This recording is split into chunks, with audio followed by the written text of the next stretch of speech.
Hello, I'm Murray Newlands. You're listening to the How to CEO podcast. When you decided to become a CEO, the world changed. You can either crash and burn or you can build $1 billion company. We're here to give you the knowledge, advice, skills, and the expertise to build $1 billion company. In this show, we're going to be looking at what CEOs need to know in order to raise a post-seed fund.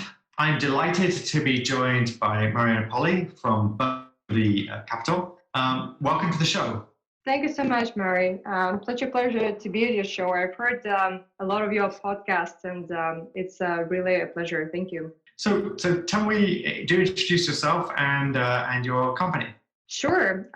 So I have a background of doing business development and fundraising for emerging venture funds and startup, mostly on seed Series A stage. And along the way, I transitioned to managing partner at Jaguar Capital, which is the family office and also a micro VC fund here in Los Angeles. And since that time, I just really dipped my relationship with the founders and investors and transitioned into Burgundy Capital, which is a licensed broker and dealer.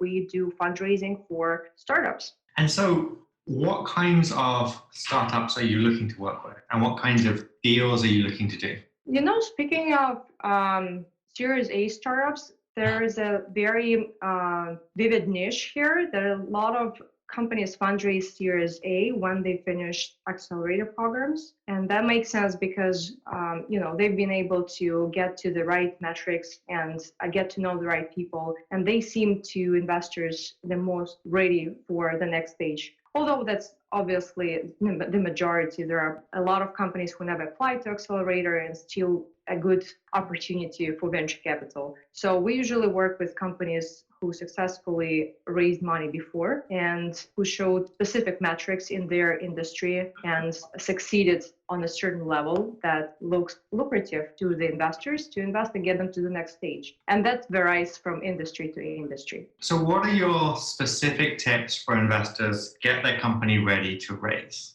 I even have a very precise step-by-step plan. So as a company, I would usually go, you have to benchmark yourself. And the simplest benchmarking that companies do, they go and find similar products on the market, look how much they fundraised or how much they exited, and they put it on their pitch deck. Unfortunately, that doesn't work. There are so many other different things that you have to keep in mind. So I would suggest usually do a bit more research and go look for investors who specifically focus on the industry that they startup in, read what their managers write about investments in this area. And you'd be surprised how many fund managers write on Medium in articles, or even if you go to industry reports on PitchBook or Crunchbase, just check what are the trends, what investors are talking about, because oftentimes founders don't realize that investors have been in this space for a while and they saw similar companies like the startup have played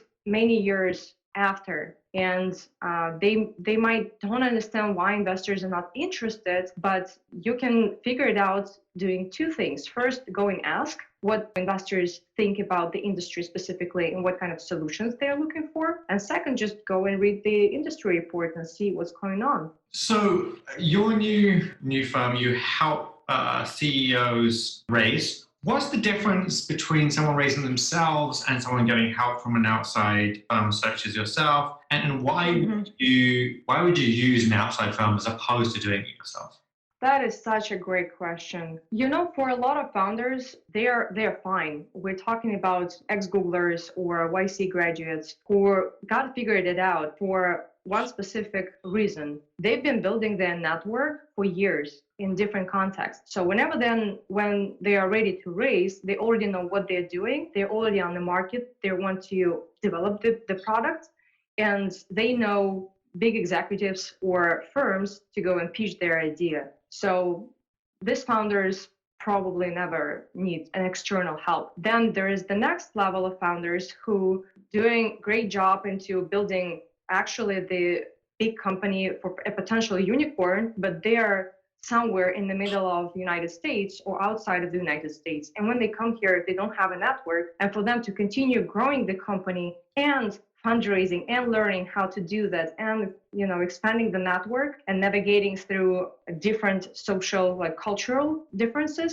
is just a lot of work and takes a lot of time. And you probably heard it many times that in general it takes from 6 months to a year to fundraise, for exactly this reason, because the founder cannot be even consistent, because here they had to pivot, and the next time sales are not growing well, and then the team member left, you need a new hire. So in this case, you may want to use an external help to speed up the process and just to keep things organized. And there's the third, I would say, group of people. Those are startups who think that they need investments from big firms and they have a billion market, but in reality, they're not. So for them, an external help is needed to just help with their financial assessment and understand that maybe you're not a billion-dollar company, but you are $100 million company, and you will never find success with large firms because you're just not their size. But at the same time, it doesn't mean there are no other financial institutions or financial support you can find on the market. And in this case, you just need this perspective, and also an open doors to other different types of financing, venture debt, grants, or even just family offices. And also focus you back on what you're building is going the way that you envision it, but don't try to make it the next unicorn, because it will never will. And is this an alternative to me as a CEO raising, or and do I just outsource it all? Am I still involved? Sure. They're definitely right. In a lot of books and articles, you will hear how VCs tell, like, never use an external help to fundraise. CEO is the one who's supposed to fundraise. And they're totally right. And this is where I've been looking a solution for so long, and still, tailoring it to fit the markets and to fit expectations. How it works is that my team is able to expand the visibility for the startup among the investment community, help you to present the company the way it might be interesting to the fund or family office or angel group. And according to the strategy, it's going to be a slightly different representation. So I'm enriching this outreach and helping investment community understand what the startup is about, and startup be prepared to talk to them. And then I match. And then everything else, as it was before, is on the founder's side. It's still the founder who is pitching, still the founder, who is answering questions. What I'm doing is just, navigating two sides together, make sure they understand each other. And oftentimes, founder has questions like, how do I negotiate? Why investor on the other side went silent? Why, they're asking the terms that, I don't want to agree on those terms. And in this case, my team is able to come in and understand what the game is about and why certain type of investors are going to ask you for certain terms. And either it does make sense for you to negotiate, or, according to the game, just don't waste your time. So everything that we're doing is very much like PR, or I would say marketing, but inside the investment community specifically, and everything else as it was before still on founders' shoulders. So I'm a founder, and I've raised some money, I've got some product. How should I go about thinking about fundraising? First, you have to make an assumption about your strategy. Oftentimes in Series A, you need a lead investor, you need followers. At the beginning, you better start to approach lead investors, because it will make a difference who else is going to follow. Usually those lead investors already have followers, right? So I would make a list of lead investors. They are open about their role in the company, and try to find those first. But at the same time, building the list of investors, I wouldn't say second tier, but that would you approach with a step two, as those VC firms who would prefer to follow. I would do a very deep research into what they invest in, what the managing partners are interested in, what the deals they recently have done, and then remember that I told you about doing the industry research. Definitely match that with my strategy. If I see, for example, that the majority of investors are tired of subscription boxes because 1, 2, 3, then I'm not gonna pitch in my pitch deck, those things, because that is a red flag immediately. And even if they look in the pitch deck, it's automatic no. So I'm going to find those things that investors are looking for, a specific type of technology, a business models that they're interested. Also, I would be aware about the red flags that investors, could easily find in my pitch or in my email. Then once I find my lead, I go back to the follower investors and start to put the round together. And then during the negotiation, of course, everybody starts to suggest their terms. The lead investor obviously is the main character here. So it's an art project, seriously. So then you put it all together and launch it as a finished round. I also, one thing would recommend, what I noticed worked is instead of fundraising a certain amount, I would choose the range that allows the founder to be more flexible on how many investors to bring in. And it's always better to have an oversubscribed round than not to have enough money to close it as you expected. Excellent. And who else do you see doing a great job in this space?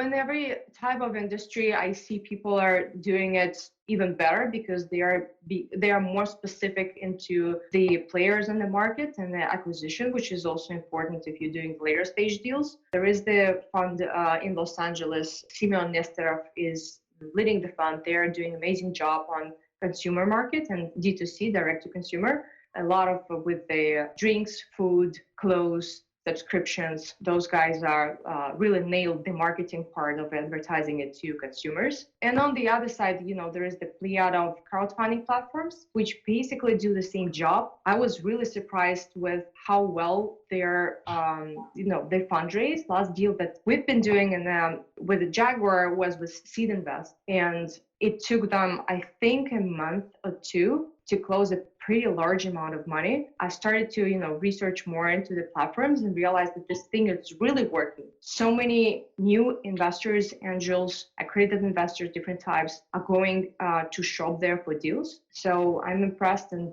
really admire their work. Yeah, I've done some great work with Seed Invest as well. I'm also super impressed by them. If people want to connect with you, how do they do that? Through my LinkedIn, I think is the fastest option. Maria Paula on LinkedIn. Excellent. Thank you so much for being on the show. Thank you, Murray. That's a pleasure. I'm Murray Newlands. You've been listening to the How to CEO podcast. Thank you for subscribing. Please do share it with your friends, and I'll see you next time.